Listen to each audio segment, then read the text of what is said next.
नमो नारायण मित्रों, मैं आचार्य भूपेंद्र शर्मा स्वागत करता हूं आपका YouTube चैनल एस्ट्रो गुरु ज्ञानम में। यदि आपने मेरी YouTube चैनल को अभी तक सब्सक्राइब नहीं किया तो प्लीज़ सब्सक्राइब कर लीजिए और बेल आइकन को दबाना ना भूलिए। तो चलिए शुरू करते हैं सबसे आज महत्वपूर्ण वीडियो, जिसका विषय है ऋषि पंचमी।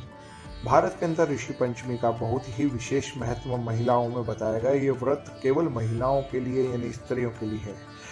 एक कथा के अनुसार विदर्भ देश में एक उत्तम नामक के एक सदाचारी ब्राह्मण रहते थे, जिनकी पुत्री सुशीला एक सुयोग युवक से विवाह करती है, लेकिन कुछ समय के बाद में वो विधवा हो गई और दुखी होकर माता पिता के कन्या के साथ में गंगा किनारे कुटिया में बैठकर और बहुत रोने लगी।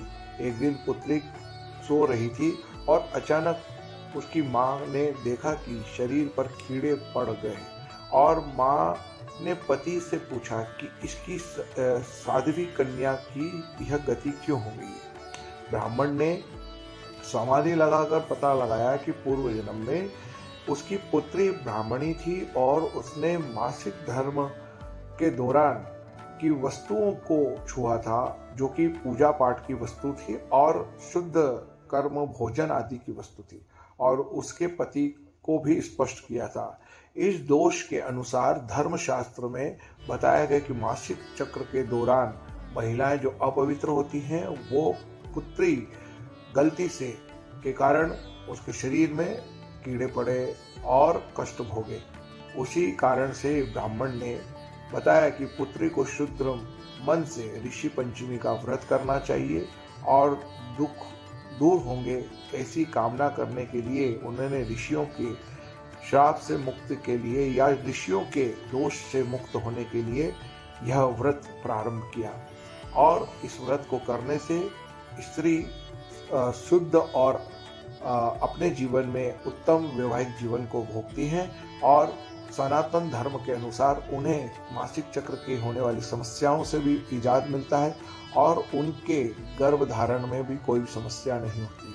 और इस व्रत का बहुत ही विशेष प्रभाव पड़ता है। इसमें पूर्ण रूप से सप्त ऋषियों का पूजा पाठ किया जाता है और पूजा पाठ के उपरांत ऋषियों के पूजा पाठ दर्शन आदि करने से स्त्रियों के होने वाले कष्टों से मुक्ति मिलती है।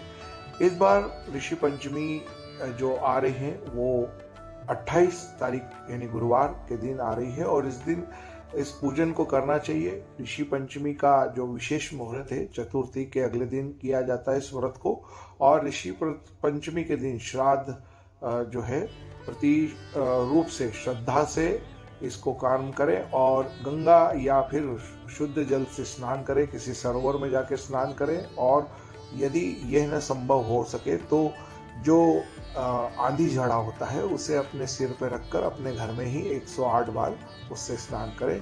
और इस व्रत का जो मुहूर्त है वो 10 बजकर सुबह यानी सुबह 10:05 से शुरू होगा और जो कि दोपहर 1:40 तक रहेगा। और इस व्रत को में विशेषकर साठी का चावल यानी जिसे मोरधन कहते हैं वो खाया जाता है। इसके अतिरिक्त इसके अलावा फल, दूध और कद्दू आटे से बनी हुई चीज़ें जैसे कि आटा सिंघाड़े या फिर राजगरे का